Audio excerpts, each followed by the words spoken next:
Okay, so we're going to talk about how to create your own aquaponics system from leftover wake surfing parts. An aquaponics system is an organic, self-sustaining farming system where the fish waste produced by your fish help fertilize your plants and you get nice organic vegetables and fish. What's the relationship between aquaponics, where you keep fish and plants all together in one ecosystem, with wake surfing, and why are we posting it on a wake surfing YouTube channel?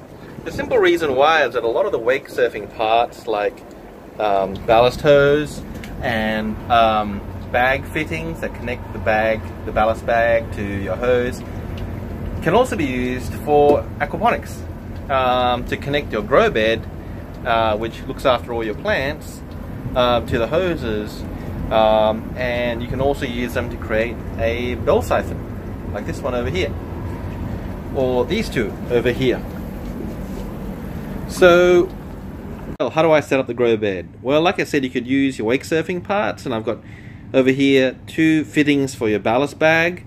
We're going to drill a hole using a hole saw and a drill to get a hole big enough for these ballast bag fittings to go through the bottom of the grow bed.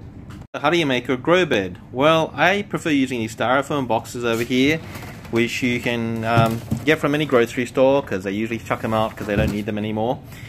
And I like them because, number one, they're free. Number two, they're insulated, which is good for your plants if it's hot weather or cold weather. Also good for your worms if you're keeping worms in your grow bed. And number three, it's light and durable. Light's perfect for my setup, which is two grow beds stacked on top of each other. That way it puts less pressure on the stand. Well, how do I set up the grow bed? Well, like I said, you could use your wake surfing parts, and I've got over here two fittings for your ballast bag.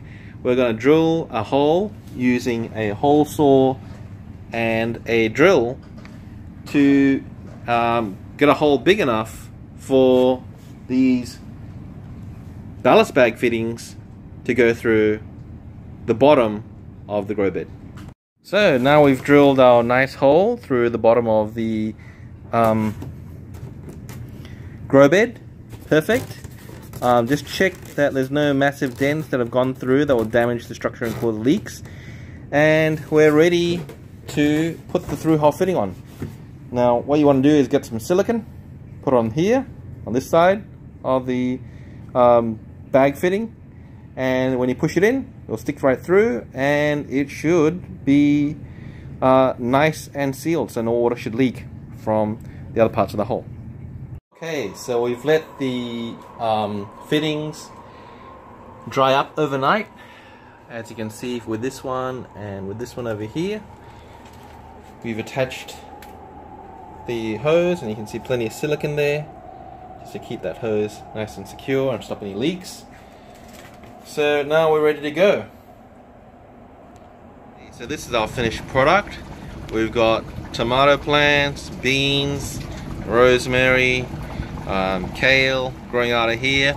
You'll notice I've got one of these white kind of aquarium filters, just to keep some of the extra solid waste off.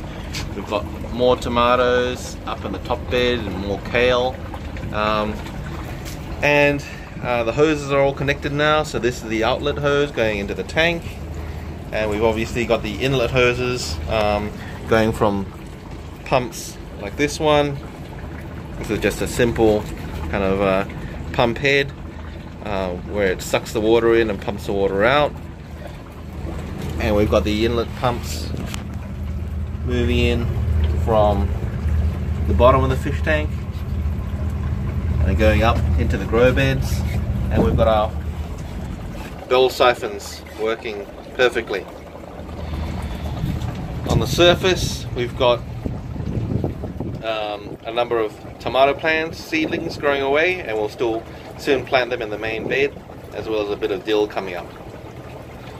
To feed the fish, we've got pots of duckweed, and since these fish, like we've got here in the tank, which is tilapia and goldfish, are vegetarians, they'll eat that.